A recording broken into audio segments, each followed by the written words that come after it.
Hey everyone, welcome to the channel. My name's Nader. In this video, we're going to go over a bunch of exercises for regular expressions in JavaScript together. In the previous video, we went over kind of the basics of regular expressions and different kind of symbols and operators and how we can kind of use them within JavaScript specifically. So in this video, we're going to go over a bunch of exercises to kind of get a sense of how this would actually work out, practically speaking, when we actually start writing applications for things like email addresses and phone numbers and stuff like that. So super excited to get to those. Let's get right to them. Okay, so we have a warm-up to start. So as with all of these exercises in the previous videos, I have a bunch of comments at the top. And what I'll do is I'll kind of read them out, go through them, give you a chance to try it out yourself. And then once you've done that, we'll actually go through a possible solution together, or you can just skip to the solution as well. So to start, we want to get our hands warmed up, and we want to create a variable called quote to start that points at this string right here. Let me just move this over so it lines up. And this is the string. What is this? A center for ants. Okay. Bonus points if you know what movie that's from. Then we want to create a variable called pattern that points at a regular expression to search for ant, singular, in a string. Just a regular expression that's just going to search for ant in a string. Okay. Then we want to use kind of two methods. We want to use the test method on the pattern in step 2 to actually check if quote has the pattern in it, so true or false. And then we want to use the match on the actual quote string in step 1 to return a match for the pattern in step 2. Okay, so we want to then print out the results for both of those. So give that a shot and then we'll go through it together. Okay, so to start, let's create our quote. It's going to be the string. Let me just copy it. One of my favorite movies. Then we want to create a variable called pattern that points at this regular expression that searches just for the word ant. Okay, so I'm going to say const, and I'll just call this pattern. And we can create a regular expression in JavaScript with the / syntax, just like this.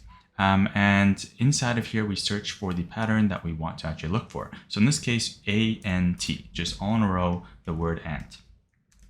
Once we've done that, we want to actually test to see if this is in the string. So to do this, we want to actually use the pattern first and then do a .test on it. So I'll say const test is equal to pattern.test, and we can test it on our quote string. So this is asking the question, does this pattern appear inside of this quote? Okay, and then we can console.log that out. Let me actually just run this and make sure my code is actually working as we go. Make sure I'm in the correct folder. I'll run node warmup exercise, and then I get true. So this makes sense, right? Because ant is right here, ant, so that's probably what it's finding.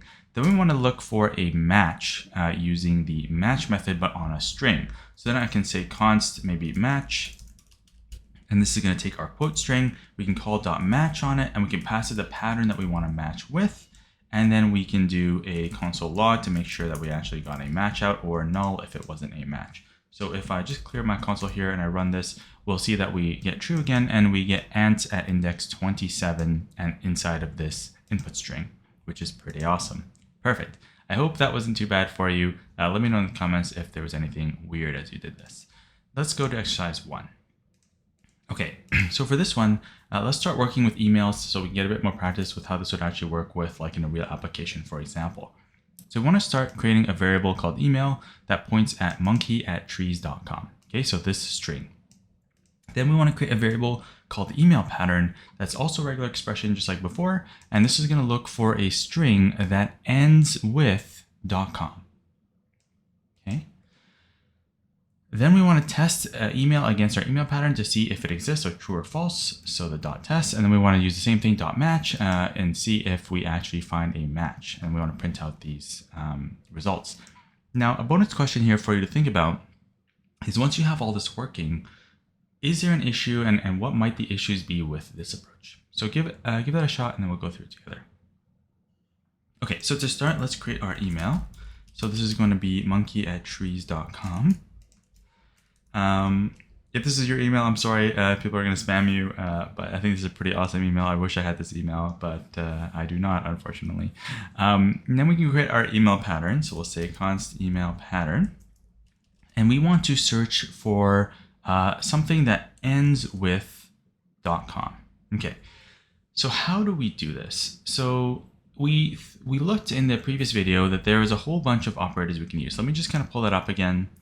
We saw that there were these anchors, and specifically $$ marks the end of a string. Okay, So if we do, for example, $sign, so that's going to mark the end of a string. So we want com to appear, right? So we want com and then the end of a string, right? We don't want like other stuff after the com, all right?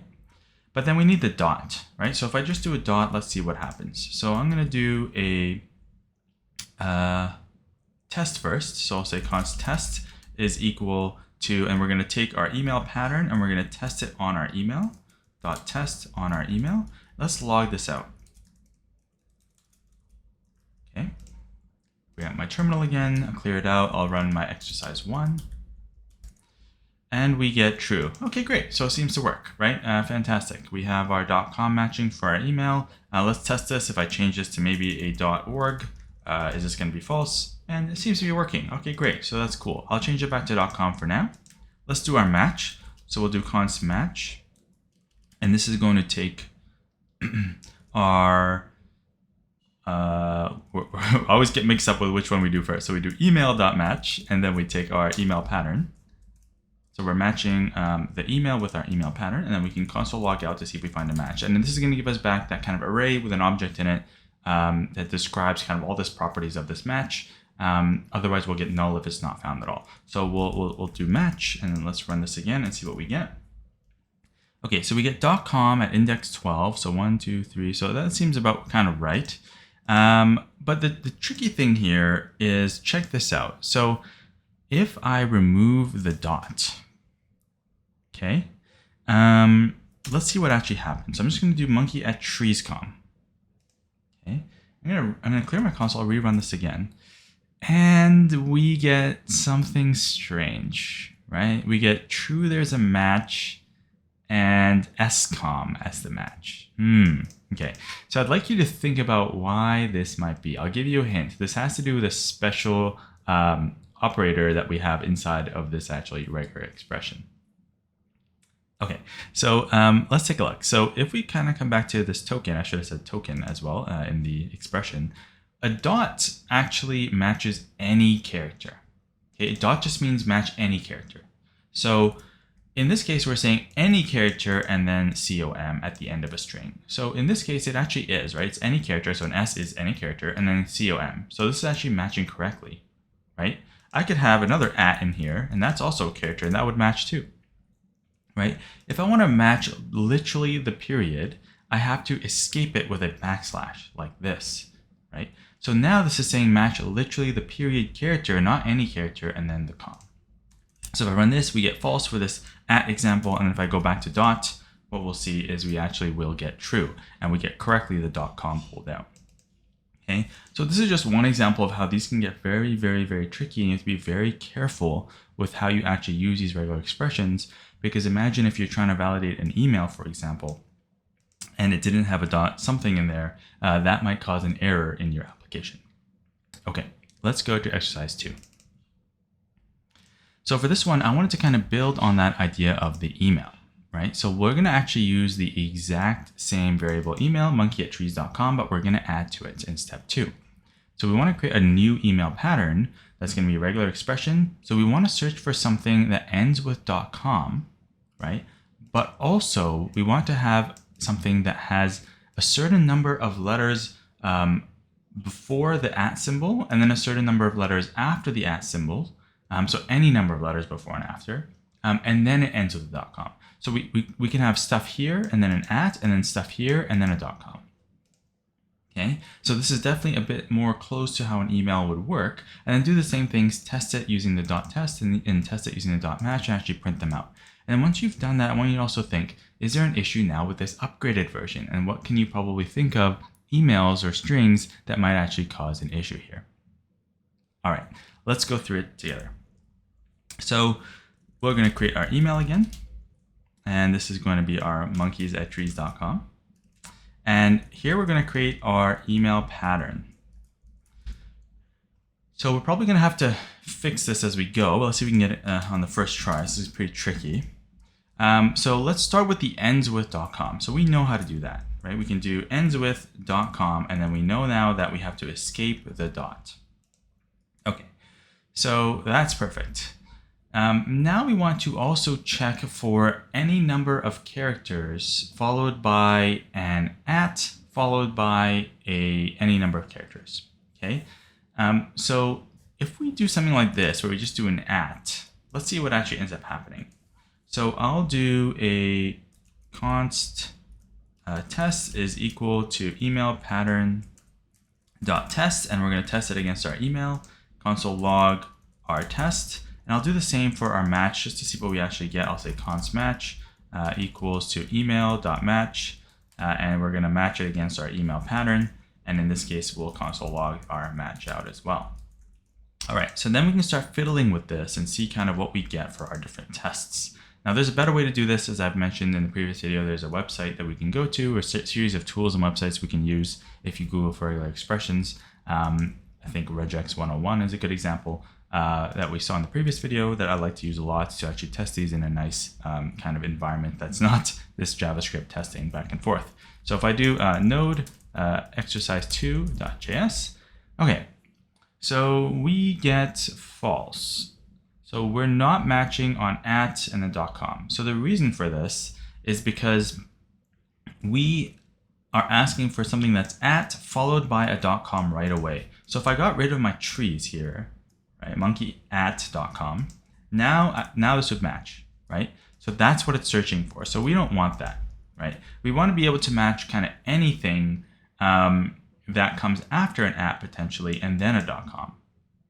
All right, so let's kind of go back to our series of patterns. So we can match 0 or more of a character using a star, okay?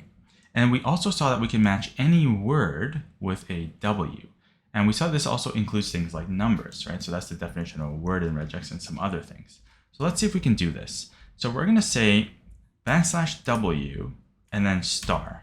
So any number of words before the @, and I'm going to do a \W and then another star. So any number of words after the @, right? So 0 or more before and 0 or more after, followed by the .com. Let's see what we get. All right, cool. So we still get a match. That's pretty awesome, right? And you can see that the match now is actually the entire email, right? Which is pretty cool, right? This is the whole email that's being matched. We're actually matching all of those letters before, then the @, then all of the letters after, then the .com, and we grab that entire string back out of our pattern here, or our string here for email, which is pretty awesome. Let's see if this works with numbers. So if I say, for example, monkey 1, 2, 3, 2, 3, 4, doesn't really matter, 1, 2, 3. Let me clear this console out, run this one more time, and it looks like it actually captures that as well, right? So these W's capture numbers and things like that. What if we do things like, let's just say exclamation points, right? Let's see if it matches that, and it looks like it doesn't catch that, right? Oh, sorry, put in the wrong spot. Exclamation points. So now, let me clear this console out here. What we see is that the actual match is different because it's not actually catching those special characters, right? So what's happening here is the match is doing @trees.com, and this is a bit confusing, but W is 0 or more, right? And in this case, we can see W doesn't include exclamation, or some of the other special characters. So we would have to look up what W means, but we can probably assume that it doesn't include these special characters. So it's really matching the @trees.com here because star is 0 or more. So we have 0 before the @, but then we're still matching on this half of it.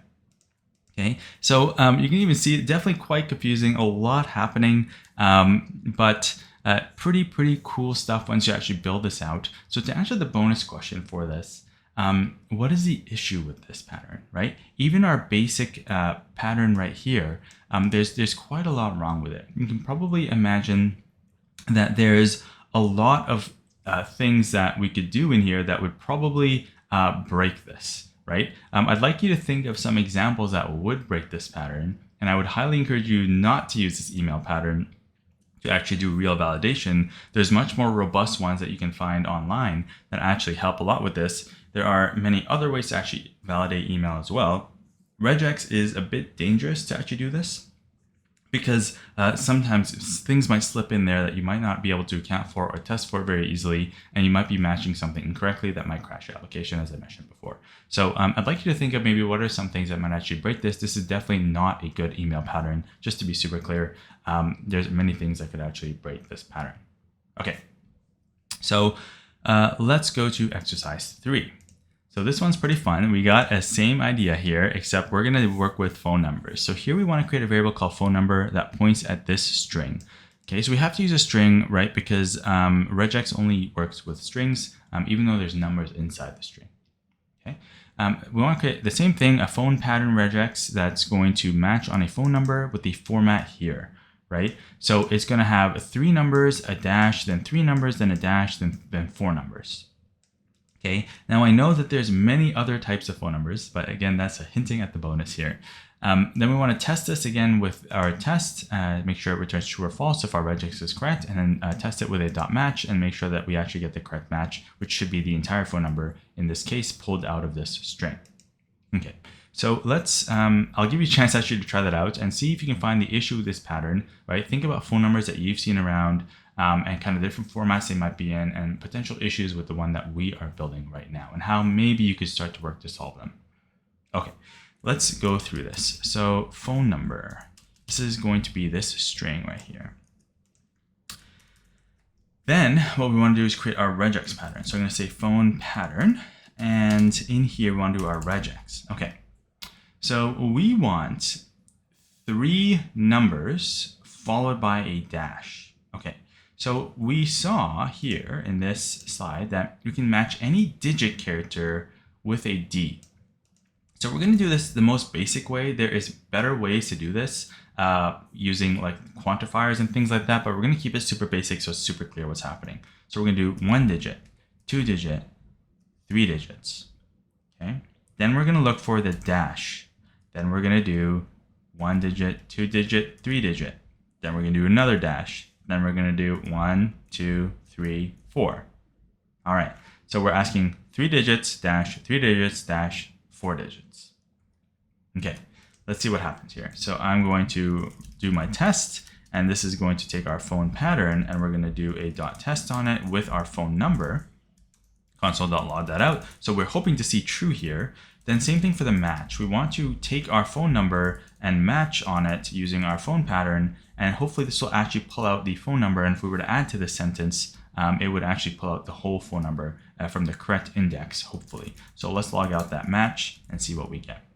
Perfect. So I'll just scroll down a little bit so it's a bit more centered, and I'll run my node over here, exercise 3. So fingers crossed. All right, cool. Check that out. So we get true. So it does match, and we have this being returned as the match result. And we can see that's at index 0. So that's pretty cool. So let's add to this and see if it actually still works. So I'll say my number is, and we'll just put that at the start. So now we have a longer string with a phone number in it, and we're still using the same pattern. Let's see what we get. All right, awesome. That's super cool, right? So now we still get the phone number pulled out, and it's at index 13 now, right? Because it's been shifted in the string over here. So now we can ignore this stuff, but we're still finding the phone number. Let's see if it works with stuff after. Nice to meet you, right? Not really a correct sentence, I guess, but let's just go with that. And we're still working, right?